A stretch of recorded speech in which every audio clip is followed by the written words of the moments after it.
Live చూస్తున్న ప్రజలారా, RTA కార్యాలయాల్లో మీ అందరికీ తెలుసు ఎంత వసూళ్ళు అయితే ఏం కథ. ఒక మంత్రికే 5 నుంచి 7 కోట్ల రూపాయలు ప్రతి నెల మామూలు పోతాయి. ఒక్క మంత్రికే. తక్కువ రవాణా శాఖ మంత్రి ఎవరు ఉంటే వాళ్ళకు 5 నుంచి 7 కోట్ల రూపాయలు ఖాళీ మామూల కింద పోతాయి.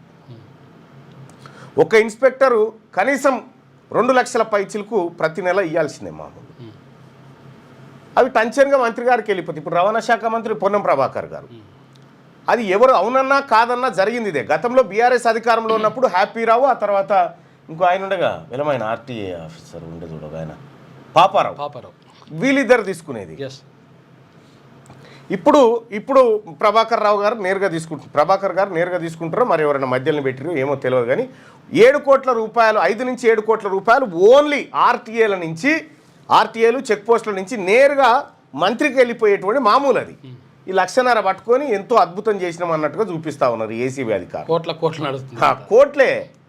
ఇప్పుడు ఎంత 18 నెలల మంత్రి గారు ఏది ఆ శాఖను చూడబట్టి 18 ఇంటూ 7 100కు తక్కువ కావు. ఇట్లా ఇది ఒక్కటే శాఖ అంటలేను, అన్ని శాఖలు ఇదే కథ. రవాణా దాంట్లో ఇది ఉంటుంది, ఎక్సైజ్ దాంట్లో ఇంకోటి ఉంటుంది, ఇంకో దాంట్లో ఇంకోటి ఉంటుంది, అన్ని డిపార్ట్మెంట్లలో ఉంటాయి. ఇప్పుడు ఈ మున్సిపల్ కమిషనర్లు వీళ్ళు వసూలు చేసి వీళ్ళు మూటప్పచెప్పాలి, ఈ మూటలన్నీ జరుగుతూనే ఉన్నాయి, ఎక్కడ ఆగలే.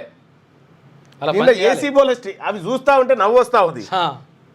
5 నుంచి 7 కోట్ల రూపాయలు ఓన్లీ మంత్రికి పోయే మామూలే, ఇంకా వీళ్ళకేనే వస్తాయి, ఇంకా కొండంత రాగం తీసినట్టున్నది.